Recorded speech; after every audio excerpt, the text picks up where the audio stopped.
What is up, my mother friends? My name is John Crump. I'm an investigative journalist, and you know the whole drill. We might be having an overflow. I'm doing a redirect test thing where I'm going to redirect everyone from my premiere on my John Crump News channel over here, and I just want to see if that works. But we are sponsored by Tusk. Tusk is a cryptocurrency focused on the firearms market. I'm not sure if we're going to have IV8888 on the show or not. I was going to contact them earlier on today, but I mean, everything's been so busy. But it is Freedom Week, so here we go with Tusk. Proudly sponsored by TUSC, the only cryptocurrency designed with the firearms market in mind, with 3-second processing times. It's the fastest cryptocurrency on the planet. With lower transaction fees than traditional credit cards. It's perfect for your e-commerce needs. For gun guys, by gun guys. Visit TUSC.network for more information and join the digital revolution. And we are back, and we are also sponsored by whatever. Sponsored by Black Swan Tactical.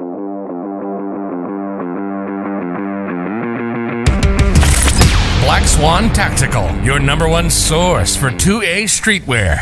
With shirts, mugs, hats, patches, flags, and more. There's always something to help you rep the 2A community. All proceeds go back into our projects. Viewers and listeners can take an additional 10% off with code CRUMPY. Unapologetically pro-gun, pro-liberty, and pro-freedom gear for the front lines of the culture war.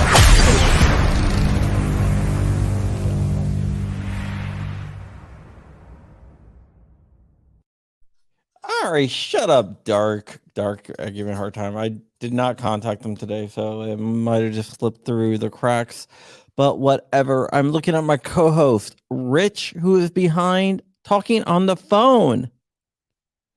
I would like to bring him on the stream, but he is talking on the phone. All right, if you don't know, this is Freedom Week leading up to the 2A Freedom Rally out in Vegas at the Pro Gun Club out in Vegas, sponsored by Rifle Dynamics and Gun Owners of America. So that's going to be really cool. If you're not down at NRAM, you can go over to Vegas. And yeah, I see Shooting Gallery New England there. And we should be having a spillover from the live here. But let me go ahead and tell Rich to get off the damn phone, Rich. There you go. Rich, you're still talking on the phone. Corn Pop, if you want to join, you can join us, because I don't know if we're going to have IV8888 on or not, but whatever. It's all good. We're going to be talking about a bunch of different things today anyway, a bunch of news. We're still not going to be talking about the tragedy, but we will be talking about a little bit of the aftermath of it. Aftermath of it. One thing is, we are going to be in a battle for our our lives when it comes to guns, because Steny Hoyer is introducing a bill that will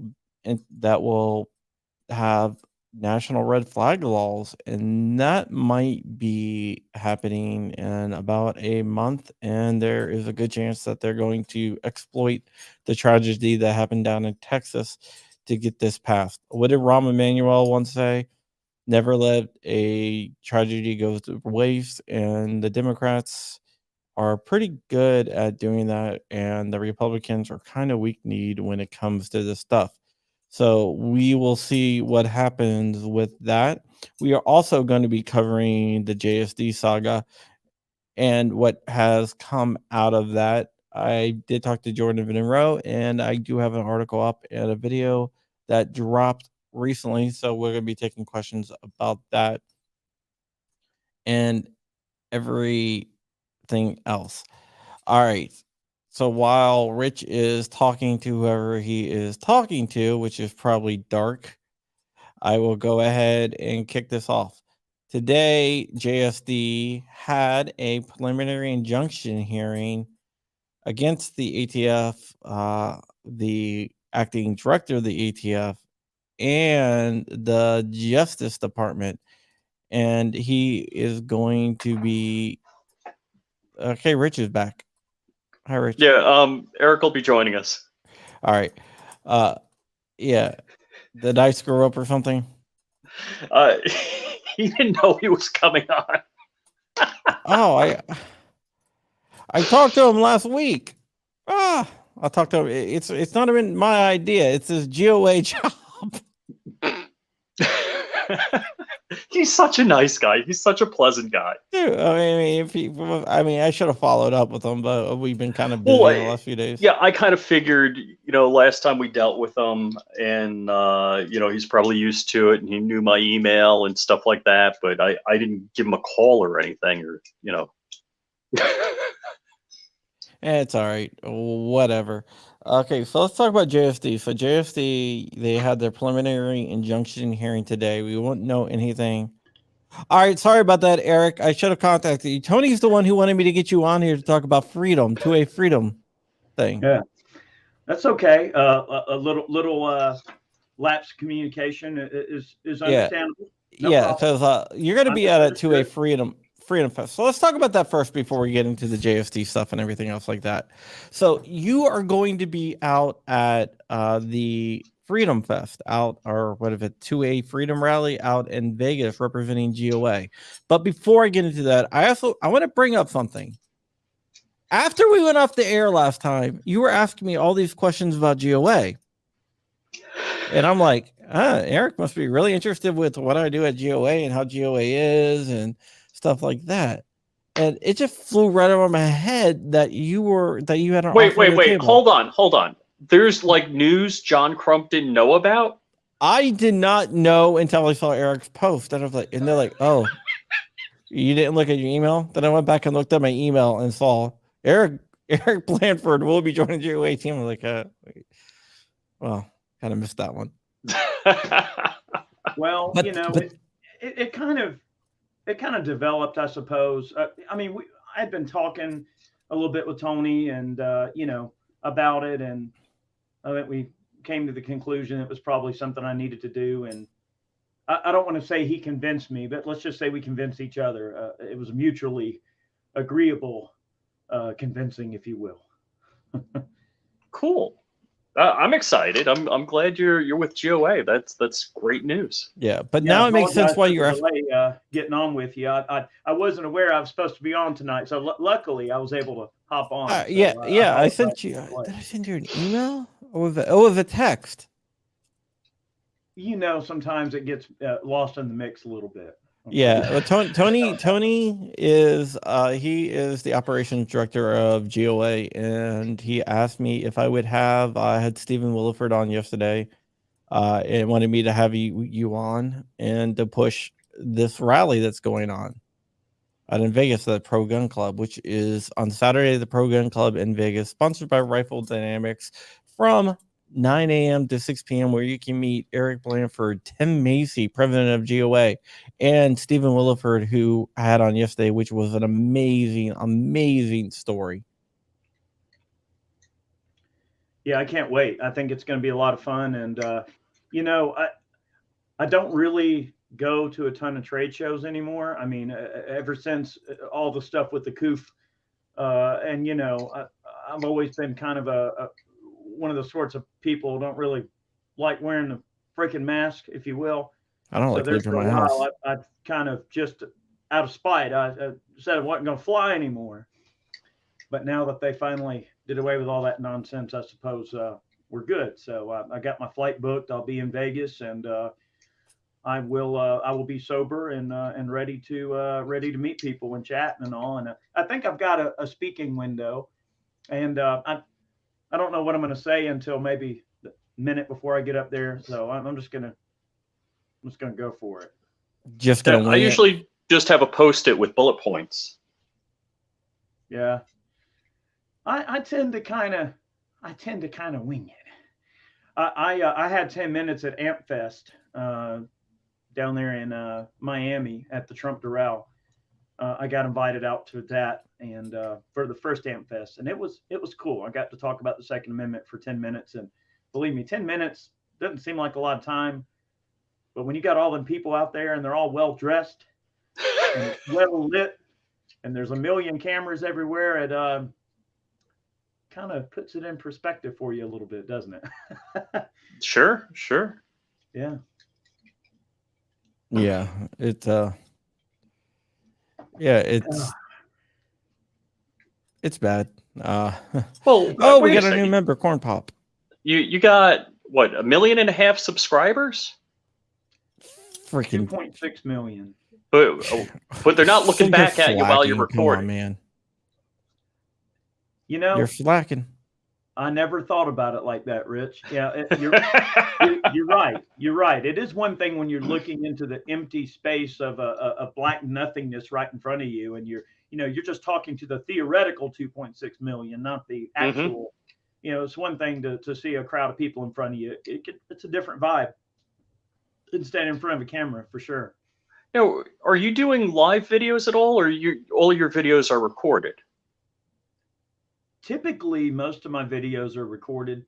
I've been doing a lot of the article reads, which I do find to be very fun. I enjoy that because I like to get a bit of their perspective from other people out there that I support and know, and obviously I've read many of John's articles, and I don't want to put the cart before the horse, but I have been doing a little writing of my own, or at least an attempt as best I can. And I've got a few op-eds that I've turned in to GOA, and of course they have to go through a manual review, an internal review process. So I can't speculate as to whether or not those articles will actually see the light of day. However, I am trying to get some op-eds of my own out there.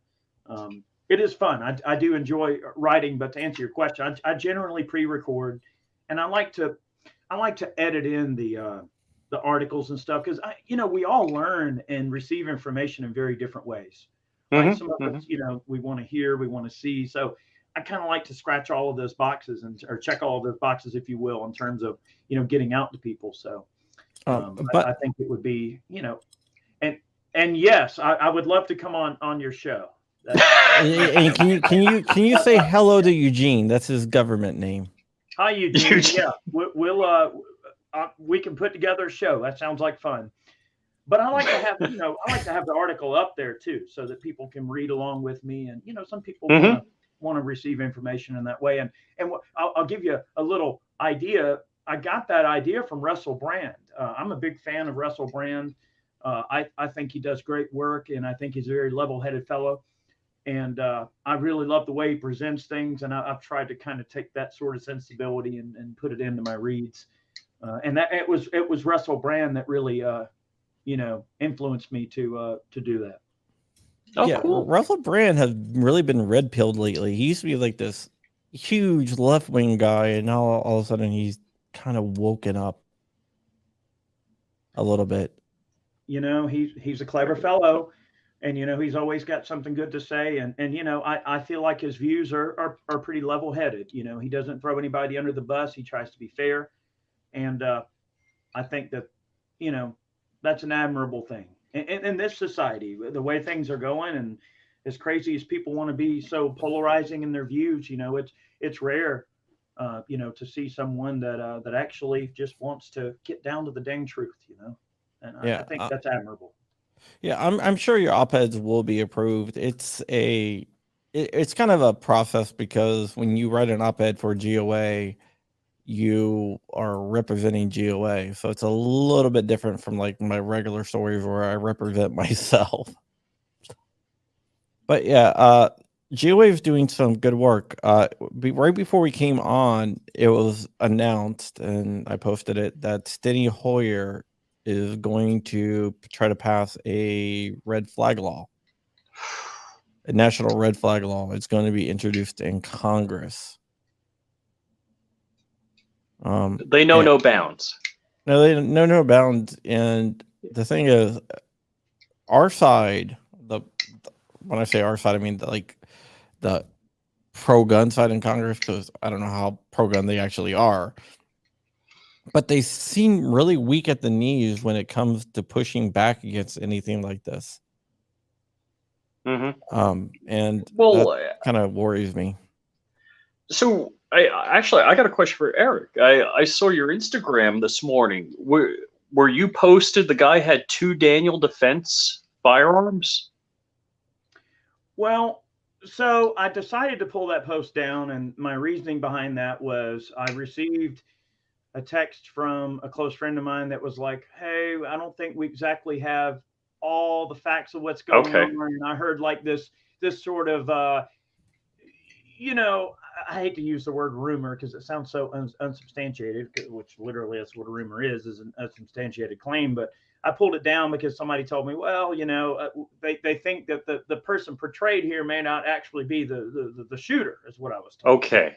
I kind of figured, you know, I think probably sit back for a few days and let more information come out. Mm-hmm. You know, it's like we're always in this society where, you know, everybody's got to be first. You know, they want to be the first to break this or break that or talk about something that's going on. And, you know, we're all guilty of you know, wanting to be the first people to say, oh, I had the hot take on this or that. And, you know, the bodies of these children's not even cold yet. And these political pundits start, you know, immediately calling for gun control, drafting legislation. Of course, did you see to pass legislation? So that's a troubling situation for sure. And we want to make sure that we're not being guilty of doing that too, right? That's a two-way street.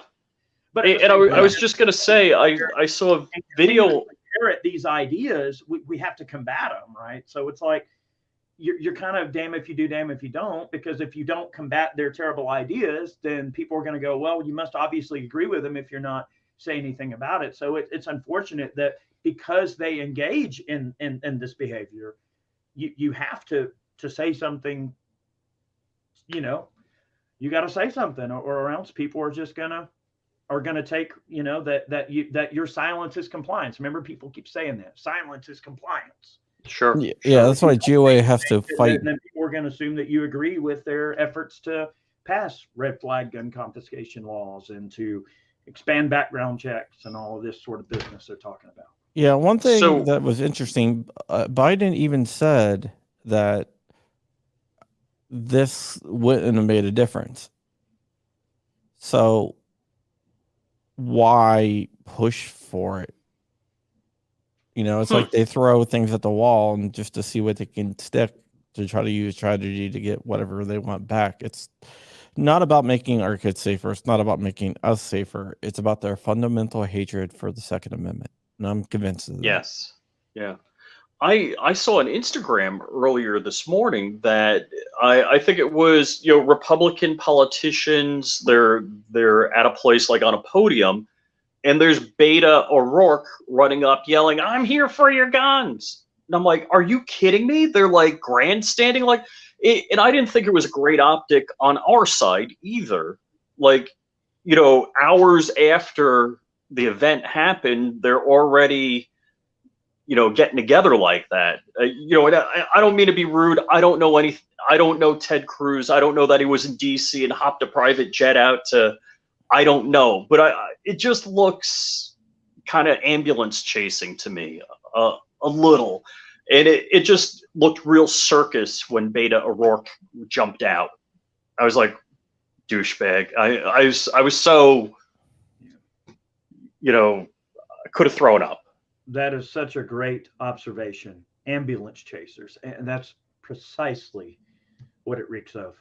And, they are the masters of incrementalism when it comes to the Second Amendment. And you're right. They throw spaghetti at the wall and they see what sticks. And you know what? If you throw a whole pot of damn spaghetti at the wall and one little tiny piece sticks, they consider that a victory no matter what Sure. they have to do. So, this incrementalism is dangerous. And just like, the incrementalism got us where we are now, I think that's how we're going to recover as well. We're not going to be able to just in one fell swoop, take all of this back. I mean, we're in for a very rough few years here, I believe. And, it's going to come down to protecting the legislative process. I mean, we already see that these alphabet agencies are just, wielding the pen like it's law. I mean, they can literally just go through and write whatever opinion they want that carries the weight of law. So, it's anybody's guess as to how the whole Chevron deference, how that thing is, how that's going to wind up shaking down in the Supreme Court. We very well could see that, if everything holds, true with the filibuster, like we think, if we don't allow them to pack the court, and if in time the Supreme Court throws this out, then that's going to take the legs out from under these alphabet agencies. That's how you got the bump stock ban. That's how you got the brace ban, the frame and receiver rule. All these things are done through a very specific administrative process. So what we see is an administrative state that is developing that is not bound by the law or checks and balances or what's right and wrong. This is just all, literally Biden can just say, I want it to be like this, make it like this, and they'll come up with a way to make it happen. So that's what we see is that, this lame duck Congress that we see. It's not that there's not good people, that don't want to pass good legislation that would benefit the Second Amendment in some way, shape, or form. It's just that because of this dirty system, we've allowed them to exploit this rulemaking process that is outside of the legislative bounds of checks and balances. That's a dangerous thing that we should not support. And it's going to be interesting to see how the Supreme Court deals with that. I think there's an overwhelming thought process there that I think most people think that they're going to probably nix that, so. Yeah, they really should, because the Chevron was never meant to apply to a criminal statute. And that's what they're applying it to, criminal statutes. It was supposed to be regulatory statutes, and they have vastly expanded the meaning of Chevron and what Chevron is used for. And they're the only agency in the government that has done that. So, for Amy Coney Barrett, for example, has been wanting to get her hands on Chevron for a while. So has Gorsuch and Kavanaugh. And even Roberts to some extent. I'm not sure how Roberts will vote because it's a Second Amendment issue, but I know he has a big problem with Chevron. So if he votes on the Chevron issue with, but Roberts, I don't have no faith in that guy. But if he votes, what a disappointment. The way he always has before, this should be a slam dunk. And I think, we can definitely count on Clarence Thomas. I mean, he's a very capable man. And I think that he would definitely vote our way as well on that. So should I tell the Second Amendment, that Chevron rule, it can really get into some dicey territory for a lot of different environments rather than just the Second Amendment. It's just so unique and terrible that it's used in that very specific way to attack the Second Amendment when they know they can't get things done through the Congress. I mean, that's why we have checks and balances, for that very reason. So it's anybody's ball game, but it'd be interesting to see how it shakes down for sure. And the Supreme Court has shown an interest in wanting to hear more Second Amendment cases. So who knows what's going to happen with the New York deal that's going on with the permits and all. So that permitting system. I mean, who knows? Could we see some national carry reciprocity or constitutional carry or something at a more nationwide level? I mean, now we're still on 25 states. Right, with Georgia being the 25th. Yep. So is that to say that maybe in the future we won't see some movement on that? I'm hopeful. I'm cautiously optimistic. I'm not going to put all my eggs in one basket, but I'd like to think that there's hope. I try to be optimistic, but who knows? Yeah, I keep hoping Florida, like they're having the legislature is in an emergency session right now over, home insurance, which that's a whole nother topic. And Ron DeSantis said he wanted, if they put a constitutional carry bill on his desk, he'll sign it. And he's kind of said he may hold a special session to hear it. But they haven't done anything, and the critters in our legislature, we have a Republican majority in both houses, and they're not doing it. I'm like pissed. Florida's always had a rhino problem. Oh yes. yeah, Especially in the Second Amendment community. It's a known thing. I mean, it's not like they're trying to hide it either. There's a lot of let's just say soccer moms that are Republicans down there, and they don't exactly like guns. I mean, look at Nikki Fried. In fact, I read the article there and shared it on the channel about Nikki Fried with the whole weed situation. I mean, she's in charge of carry permits, but also have to do with the agriculture and the medical marijuana and all. Doesn't make any sense. Medical marijuana, but then also has a carry permit, which she has a carry permit in Florida. She has a carry permit. She admits that she has a gun, but she also admits that she smokes weed. Yeah. You're never going to hear me say that those two should not, live in the same ballpark. I mean, look, I'm not a user of cannabis, but I don't think that should be the government's place to regulate who uses it, especially when we look at how destructive alcohol is. Now, alcohol ruins a lot of people's lives, but you don't see them going after that. Yeah. And I've never seen somebody get high and go on some, crazy tirade or get in some fist fight. Now, they might attack a bag of cookies, right? But right. I've never seen them attack a person while under that stuff. And so I think that if we're being if we're being honest with each other, I mean, I agree with Nikki in that I can understand why she, obviously she kind of caught herself in a lie there, but I think the sentiment behind why she wants to do it, maybe might have some grounds for. Being in the correct position, The clock. I know not everybody agrees with it, but the clock is always right twice a day. Broken clock, yeah. So for those that don't know, Florida carry permits are issued by the Department of Agriculture. Now, I don't know if something changed, but the thing about that was it was supposed to be not a political position. I don't know if it became a political position. But it was always a political position. It was not supposed to be a political position, and that's why it went to the Department of Agriculture. Now, a rumor I heard was that they needed the money, so they get the permit money. I don't know if that's also a factor of it. But Nikki Fried was in Florida.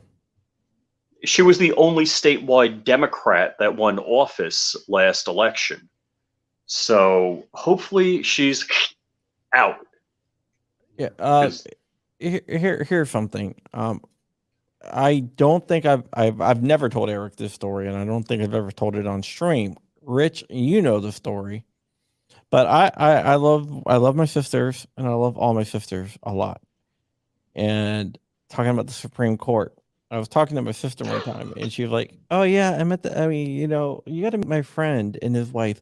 They are so nice people, and I think you have a lot in common with them. My friend Clarence, you really need to meet him." I'm like, "Why? What did he do?" He's like, "Oh, he's a judge." And I was like, "Wait a minute. What's his last name?" Thomas. Like, is he black? Yeah. Is he about this tall? Yeah. Like, oh my God. It's like he's not just a judge. The Thomas? Yes. Yes. I was like, no, he's not just a judge. I was like, I cannot believe. Like he's a traffic court judge, Yeah. She thought he was just like some guy down the. I was like, it's not. He is one of the highest judges in the country. The best. Yeah, but I was like, dude, you cannot be. It was just crazy. My sister, I love my sister, but I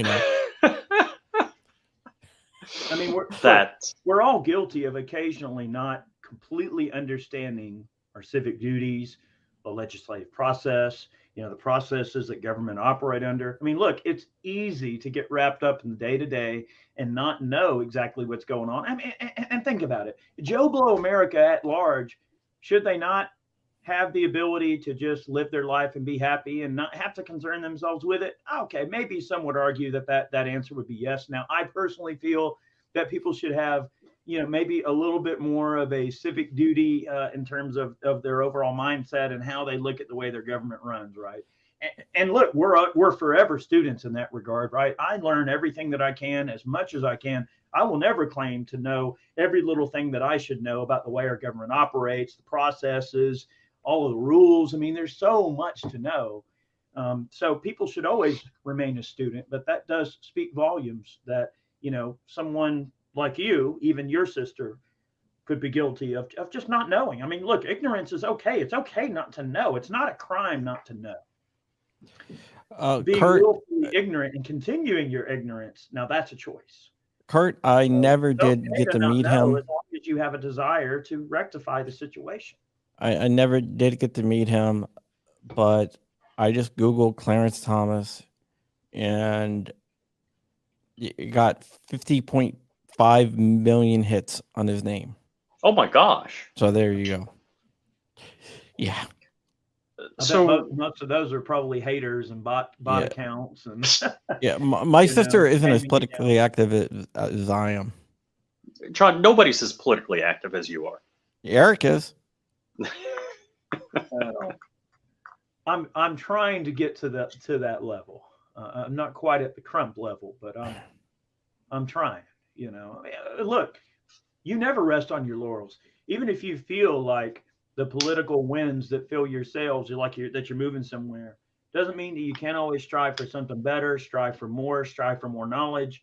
So I never want to view myself as politically educated. I want to view myself as always a student and always trying to learn what I can, because that's what I owe myself and my community, and especially, GOA. And I mean, I've been doing this. I've been, messing around with all the stuff on the YouTube channel now for over 14 years. And I guess it only made sense that, I'd wind up doing something like what I'm doing now.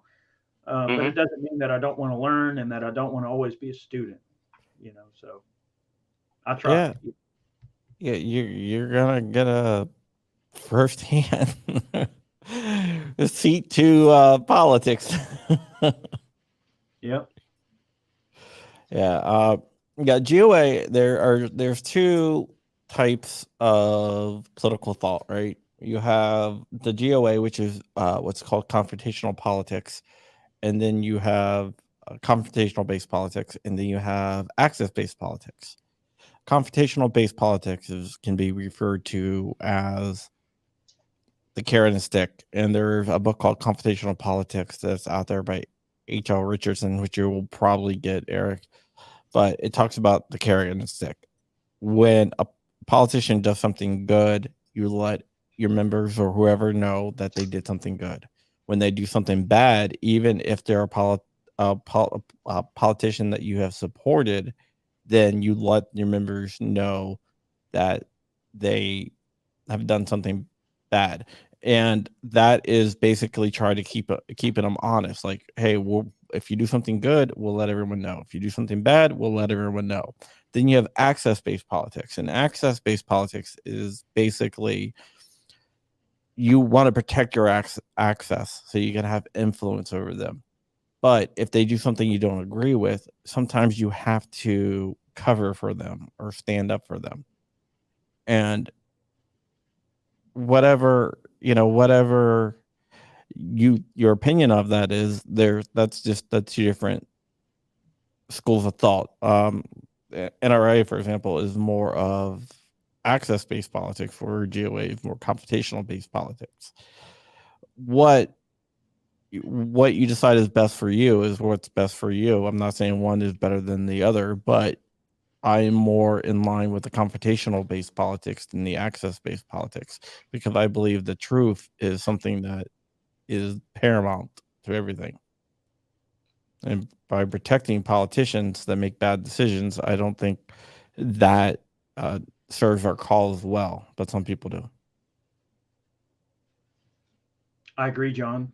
I think that it's a two-way street in that regard, and I would not want to say anything disparaging about any other type of a gun rights organization. I No. agree. I think that there are different ways to skin the cat, as so to speak, and Yeah. everybody's got a different way. Just like FPC's got their very specific way of doing things, NRA's got their way.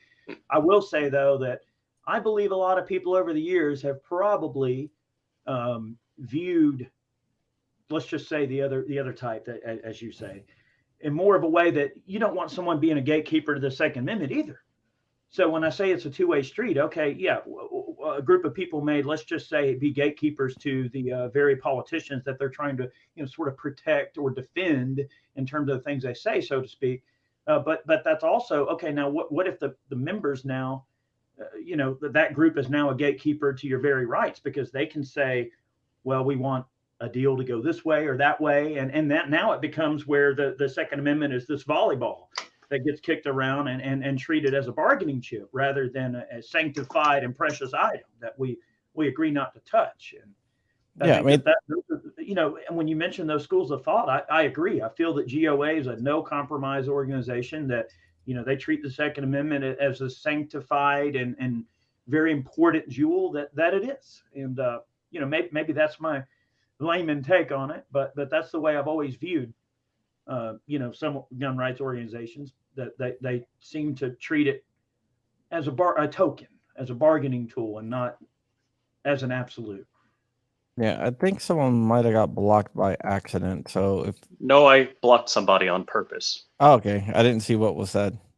Yep. All right, that is enough for me. Yeah, it's definitely interesting. So, John, kind of changing gears here, what do we know about JSD? And Eric, do you know who JSD is? You're going to have to fill me in on that. I'm not. Oh, JSD I tell on that.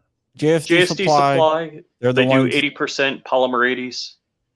And the ATF said, by the way, the 1968 Gun Control Act covers 80% firearms. Nobody knew that till a couple days ago. Since you sell parts and guns, you can't sell. Now you can never sell anything ever. Now, is that a law that passed, or is that just an opinion? They served them with a cease and desist, and they have also now served Cam Tactical. All right, so that's an opinion. Yes, that's not nothing passed through the Congress that says that's the law of the land. So that's anybody's ball game. Yeah, that's so terrible that they'll resort to these things. Anyone can draft a letter. A lawyer can draft a letter. I can hire a lawyer to say, don't do this anymore. And if you continue to do it, I'll do this. But the difference is, if I hire a lawyer, my lawyer's office is not going to kick in your door and shoot you and your dogs in the middle of the night either. So, right. So that's the issue I take with these people. They want to throw around these crazy claims, and they want to throw around these crazy threats that carry the weight of law, and the threat and coercion and possible bodily harm that comes along with it. And I think that's not something we should support. Amen. The court agrees, and hopefully in time, we'll get to the end of that road. But it doesn't mean that's some scary situation for sure. Yeah, I mean, it definitely is. But so, John, what happened today? Because the word I got is next week. Yeah, next week they have to file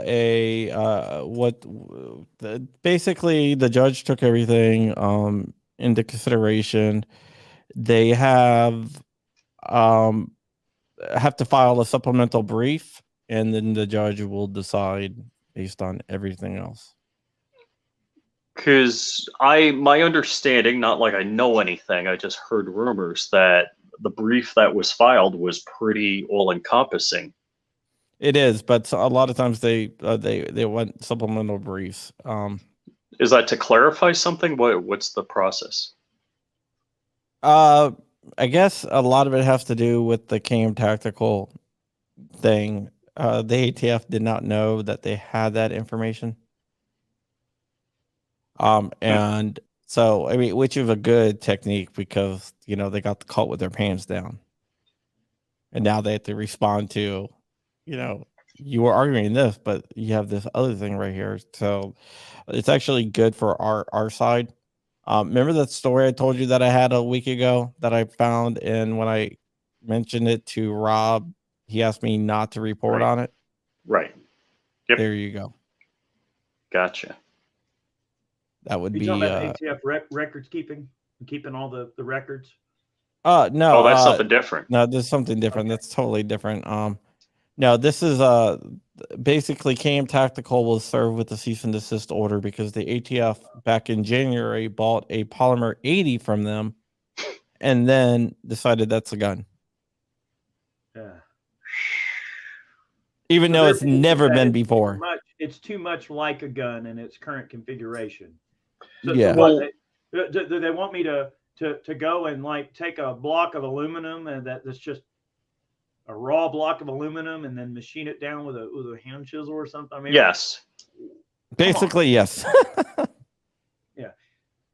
Yeah, because what their C&D to JSD was saying is the 1968 Gun Control Act states readily convertible, but readily convertible never pertained to anything that was never a firearm. It pertained to these Italian starter guns that had a wedge of lead in the barrel that you poke out and then you can use it as a gun.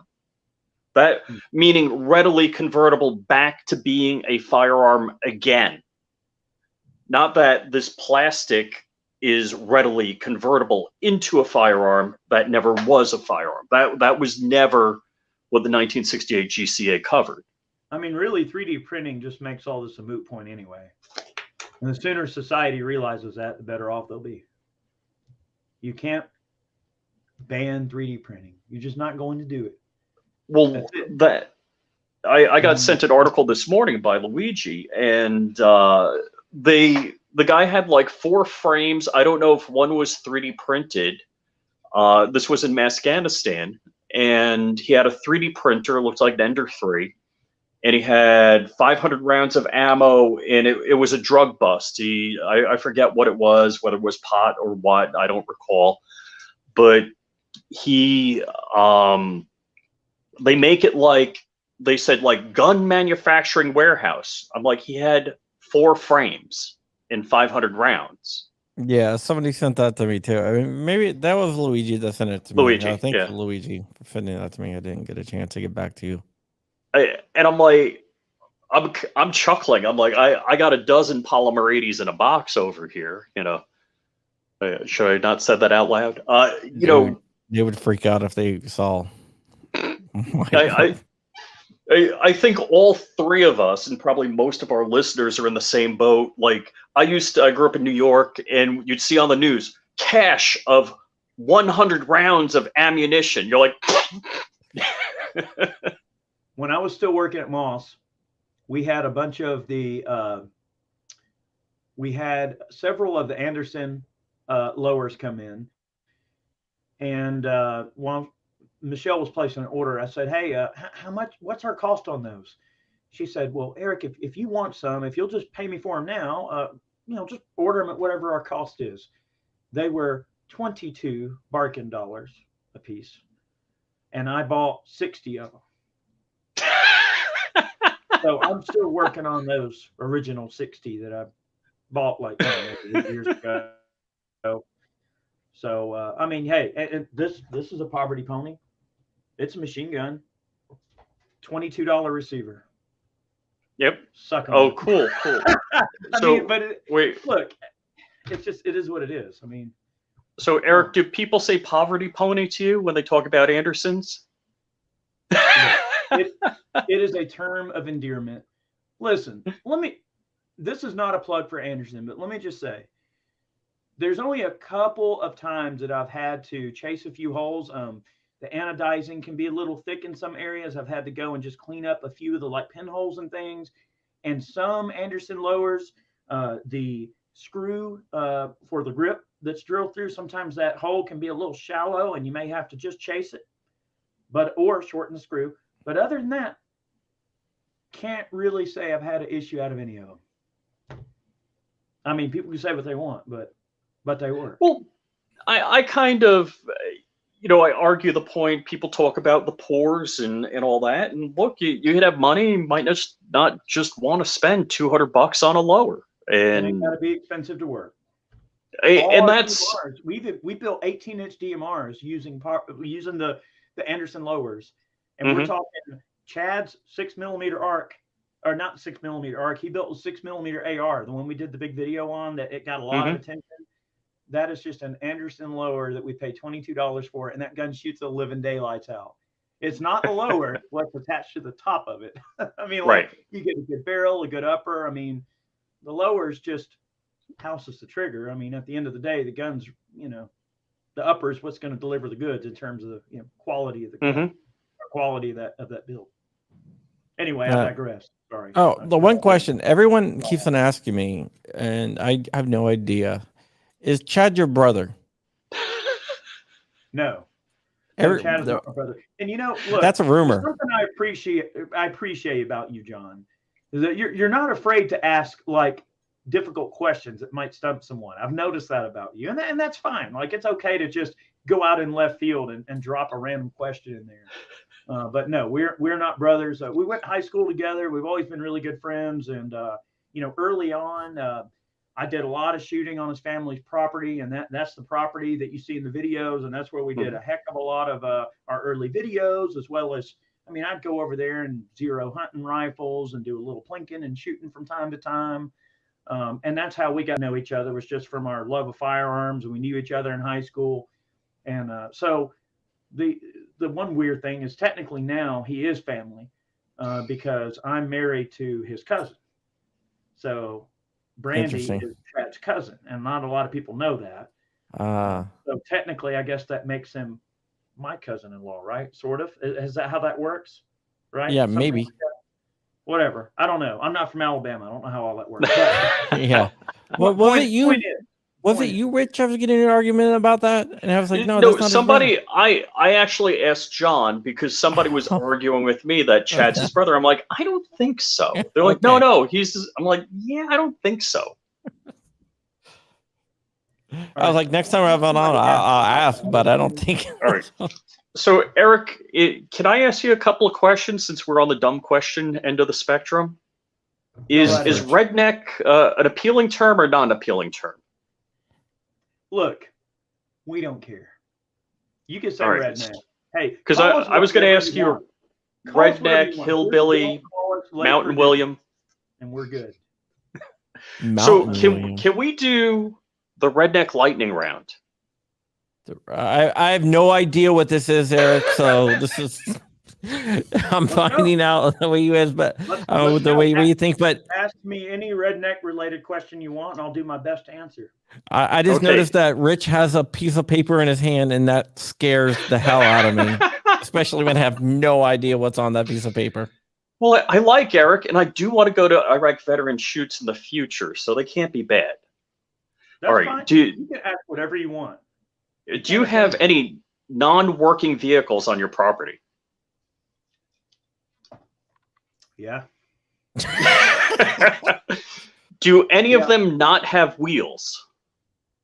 All right. So very quickly, I'll tell you a really funny story. So I've got a 64 Dodge van over there. Okay. And it's got a big ass 302 in it. I mean, it's a beast. And it's got brand new Mickey Thompsons on it. I'm talking, it was like a $600 set of tires I put on that stupid van before I parked it. And I don't know if it was just a bad fuel or bad electrical problem or some rats or squirrels got into the freaking thing or whatever, but this son of a bitch won't crank for nothing. And I just have not had time to get out there and diagnose it. But I will say this, all the glass is intact. The body does not have that much rust. So it did run at one point. It just doesn't now. Okay, I was actually going for another answer. Do you have any military vehicles? Any military vehicles? I've got a 1974 Swiss Condor A350 motorcycle, but I don't have any, I guess not what would qualify as a vehicle, but in fact, it's for sale. shameless plug. If anybody wants it, I am selling my A350. If anybody is looking for. So the tank is gone. So, all right, look. So we had two. You have done your homework. All right, look. So we had two British chieftains. All right, that were on the property, and they're actually still there. So, a friend of mine purchased them from the original prop house that was renting out props for The Walking Dead. So in the first season of The Walking Dead, that that kind of tan tank that that the main character goes up under and tries to escape the zombies, it's that tank. Now I don't own those tanks; they're just in my custodianship. So yeah, those aren't mine. So I technically did not, skirt around your answer or your question. Correct answer. You said that I owned. I don't own those tanks. Well, I said on your property. So okay, yeah, all right, fair enough. God, so what I said, do they all have wheels? I was looking for like I'm being drilled by like lawyers. I mean, what is this? Rich has been hanging out with Rob Olson. Okay. All right. And what's the most unique thing you fixed with duct tape? An AR-15. Yep. What? Yep. So, all right. Chad and I had this cockamamie random idea one day. We're like, hey, let's start pulling stuff off an AR-15. Let's start pulling accessories off of an AR-15. And we're going to see how much of it will work the more parts you take away. And then whatever we can, we'll just reinforce with duct tape to keep it running. There's a video on it. We did a video. Look it up. Yeah, duct tape AR. And believe me, you can pull a lot of stuff off an AR and it will still work. So, have you been researching this all day, Rich? No, it's all right. So it's funny. I was talking to Dark before the show, and I'm like, what do you think if I did a redneck lightning round? He's like, don't say redneck right out the bat because he might get offended. And I'm like, okay, all right. I'll find it real quick. He does do it for Dale. I mean, that's the thing. I mean, look, say what you want. All right, let me see. Duct tape AR. Look, I'm gonna do it so you little turds don't have to. Hang on. All right, I got it. Okay. Where can I share this in the comment section? How do I look, you can share a screen. You can share the screen. Hit the little thing down there that says share. All right, here's the link. And you guys are logged in. Y'all can share it to the people in the comment section. Do you see it? Okay, I got a comment in the private chat. Yeah, that's the link to the video if anybody's curious. If you want to pop it up. I'll put it out there. I'll drop it. Yeah. You got it? Anyway. I got it. All right. It's pretty cool. I think we both got it. Yeah. So Erica, last time I talked to you, a couple weeks back, you're working on your motorcycle. Do you do your own oil changes? Not on vehicles. Yeah, not on cars. What do you do oil changes on then? On the motorcycles, I will. I mean, okay. You said vehicles. Yeah. On the motorcycles, I'll do my own oil changes, but on the vehicles, usually it's like $35. I think for $35, I'll let someone else. I'll just drive the little thing over and let them do it for that. Yeah, because I mean, I know how to do it. I just don't. Yeah. I was about to say, like, when people say not on cars, I think of when I used to do lawnmowers, tractors. No. I used to do grappling, right? And there's something called an oil check. And I'm just gonna let you look that up yourself. I'm gonna pass. I'm not looking that up. There's a couple things I'm not gonna look up on the internet. I've never had it done to me, and I've never done it. So I kind of feel like that's a redneck skill. I mean, like every redneck knows how to change oil. Okay. Right. So we're gonna let that one pass. But I changed the oil Sunday on my wife's Lexus, and then I got a Genesis coupe, and I got to pull a belly pan, and she comes out in the garage, and I got the belly pan out, and I'm under the car on the creeper. She's like, why don't you pay somebody else to do this? I'm like, I want to do it myself. Like, I don't want anybody with the impact wrench on my drain plug and, stripping it out. I'm like, I want to do it myself. And so she kind of scolded me for doing it, but. When I get I an mean- oil change, it's all included because I bought it with it. And the cool thing is, they come to pick up your car and they drop off a rental and Ooh. they take it back. Well, that's because you have a real Genesis, unlike my Hyundai Genesis. Okay. It's still a Hyundai. No, just like a Lexus is a Toyota, yeah. Yeah. Especially underneath. I was like, oh man, this is so Toyota under here. Well, I will tell you a very non-redneck thing that I'm going to do. I am buying a Tesla. You're You're buying a serious? Tesla? Which Tesla are you buying? You know, I really want an S-Plaid, but those things are like 120,000 freaking dollars. I don't know if I'm going to buy something that crazy. I'm It's going to like pay the my truck off, and as soon as I do, I do want to get a Tesla. I haven't really decided which one, but you know, Dude, so get the we just plaid, had get our the plaid, get solar, the plaid, so I can come down our and drive with solar you. turned on. So I'm set up on solar. So Oh. we Get the plaid. we generate about 30 kilowatt hours a day, which is a lot of power. Now we're only storing 10 kilowatt hours because I only have one battery, but I'm about to add 2 more of the big ass lipos on the side of the house that I can store Oh, cool. 30 kilowatt hours that we Nice. produce. And under Georgia that's law, great. we can have 32 panels. I got 32 panels. You better believe whatever the limit is. So did you ride in Hank's Tesla? What's that? I did. Hank Strange. I Yeah. actually did, and that was riding Hank's Tesla and driving Hank's Tesla was. I was like, dude, this is so freaking cool. Oh, That's he didn't let me drive it. Oh, really? He must not like you. No, he was watching me like a hawk, but yeah, I did get to drive it. It's a pretty unique experience. But just so I can experience like ludicrous mode. And plus You the wanna play it? plaids, do you see Corn Pop brings it up? Do you see what they run in the quarter mile? Oh, it's nuts. What? They run Is in it the 9 seconds? eights. 8? Yes, in the quarter mile. Oh. They're freaking fast, and I love fast cars, and fast motorcycles, and fast boats. I like fast guns.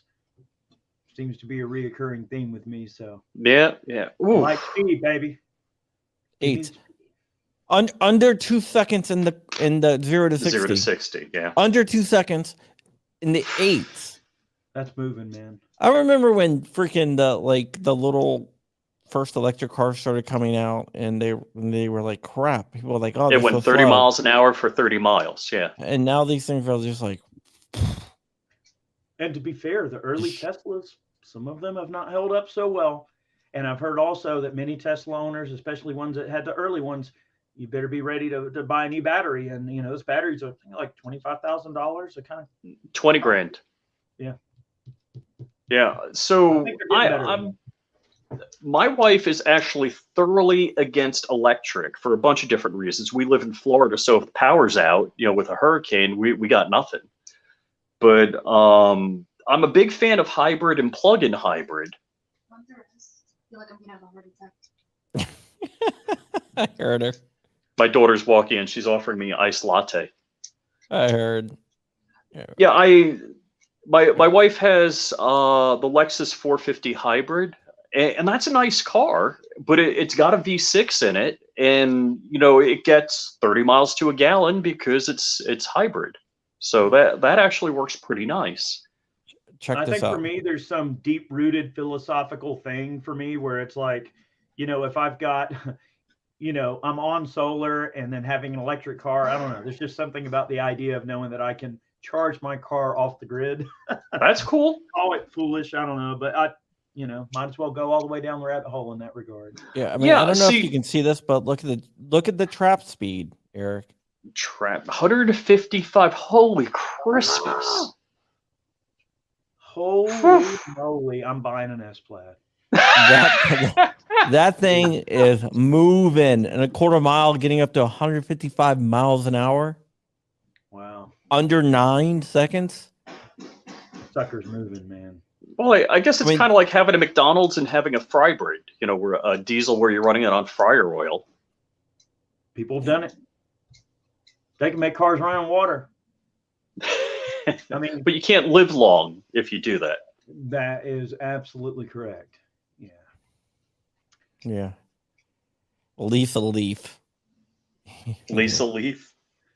I don't know. Well, Charles is suggesting that I need to try try driving around in a electric vehicle before I go buying one. See if I like it or not.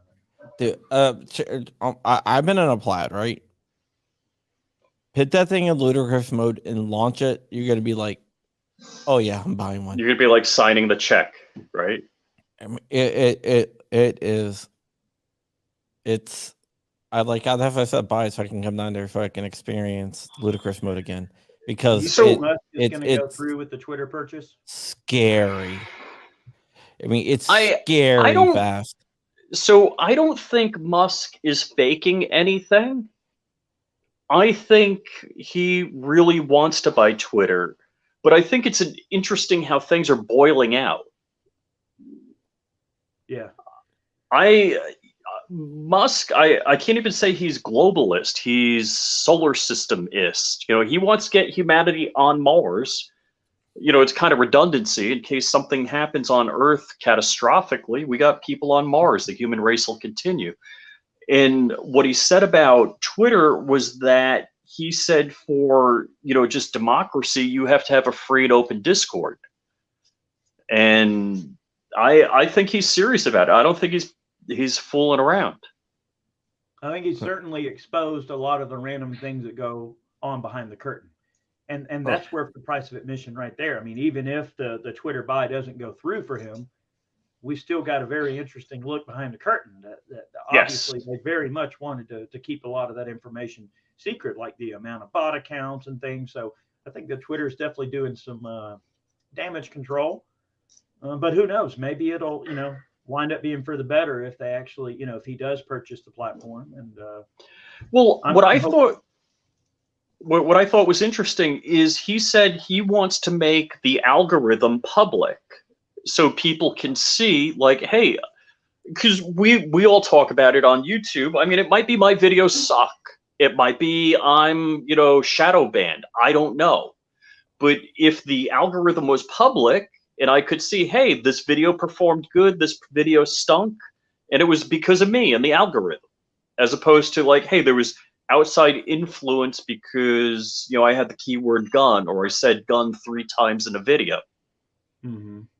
All right. Well, or we've been because on. they went and wrote a dirty algorithm behind the scenes to Correct. ensure that no matter what you did, that you were placed in the naughty zone. Yeah, I think We know that everyone that's on here